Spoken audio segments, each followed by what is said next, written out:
Hello viewers, सब मन के আমি লগা ভিডিওতে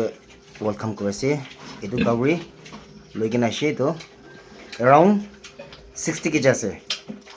সাদম দে ছুটু নিছ না আছে হলিবি এটু ওয়েট তে তো 60 তো আরাম সে হলাই যাব দে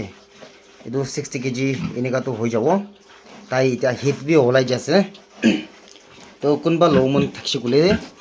এটু 18000 पर এইটো ছাড় দিবলে আছে এটা গরম মলা আছে দে এনে আপনার লৈ কেনে ক্রসিং বি দিবলে পারবো তো কোনবা মানে ইন্টারেস্টেড থাকছে বলে তো খবর দিবি মাকি আছে মাকি না গরম তল আছে তো মাকি ও তো কোনবা লমন থাকছে বলে খবর করবি তাহলে বৃত্ত বাল আছে লম্বা আছে দাউরি তো লম্বা আছে আর হেলথ বি বাল আছে ভাত বি এনেকা খায় তাহলে মুখ তো মিঠা আছে দেই এইটো বি মস্ত আছে হলে বি এইটো তো বিকাবলে লা নহয় এইটো বিকাব এইটো কাৰণে এনে কোনোবা লমন থাকছে বোলে মই কি কমেন্ট সেকশনতে নলিবি নম্বৰ দিব তাতে কল কৰি দেই কোদিনাটো জানাই দি আছে দেই